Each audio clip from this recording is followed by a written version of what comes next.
अस्सलाम वालेकुम, मैं हूं जुनैद जावेद। इस वक्त बल्दियाती इदारों से मुतालिक मुताद्दिद खबरें चल रही हैं और कुछ लोग इस बात पर भी इंकशाफ कर रहे हैं कि बल्दियाती निज़ाम समेटने जा रहा है और इस निज़ाम को ख़त्म करके एक मरतबा फिर एडमिनिस्ट्रेटर्स के तैनात किए जाने का इम्कान है। अब सवाल ये पैदा होता है कि जब बल्दियाती नुमाइंदगान यानी chairman, vice chairman, councillors, UC chairman, UC vice chairman, ये तमाम लोग जब मौजूद हैं तो ऐसी क्या ज़रूरत आन पड़ी कि सिंध हुकूमत इस बात पर गौर कर रही है कि एडमिनिस्ट्रेटर्स तैनात कर दिए जाएं। अभी तक हतमी तौर पर फैसला नहीं हो सका है, लेकिन इस बातचीत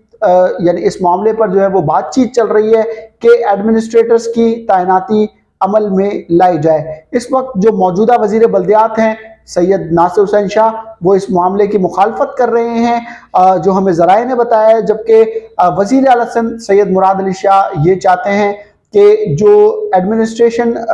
ग्रुप के अफसरान हैं, एडमिनिस्ट्रेशन सर्विसेज के जो अफसरान हैं, उनको मुख्तलिफ इदारों में एज एडमिनिस्ट्रेटर तैनात किया जाए और उनसे काम लिया जाए। अभी क्योंकि बल्दियाती सिस्टम को ख़त्म होने में तकरीबन 1.5 साल का वक्फा बाकी रह गया है और 1.5 साल का वक्त बाकी रह गया है। अगर ऐसे में सिंध हुकूमत कोई फैसला करती है या काबीना से ऐसा कोई रेजोल्यूशन पास करवाती है, तो क्या तमाम सियासी जमातें इस मामले पर जो है वो एक पेज पर होंगी? क्या इस फैसले को एक्सेप्ट करेंगी? क्या वो चाहेंगी कि तमाम एडमिनिस्ट्रेटर्स जो है वो तैनात कर दिए जाएं और तमाम चेयरमैन को घर भेज दिया जाए? लेकिन बात यह भी आ रही है कि इस वक्त जब ये खबरें बाज़गश हुई है तो मुख्तलिफ सियासी जमातों ने भी इस मामले पर जो है वो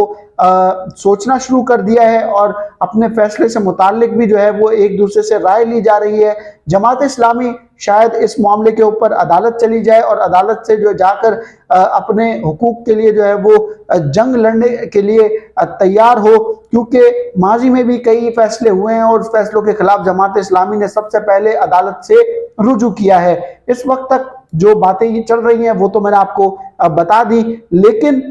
मुमकिन तौर पर यह भी कहा जा रहा है कि 1 से 1.5 माह के अंदर इस बात का फैसला कर लिया जाएगा हतमी तौर पे कि ये बल्दियाती नुमाइंदे एक अपनी मुद्दत जो है वो पूरी करेंगे, यानी 1.5 साल का जो अरसा है वो मुकम्मल करेंगे, या फिर उनको घर भेज दिया जाएगा और टाटा बाय बाय कह दिया जाएगा। इस वक्त अगर कराची की हम सूरत हाल की बात करें तो कोई गली, कोई मोहल्ला ऐसा नहीं है जहां पर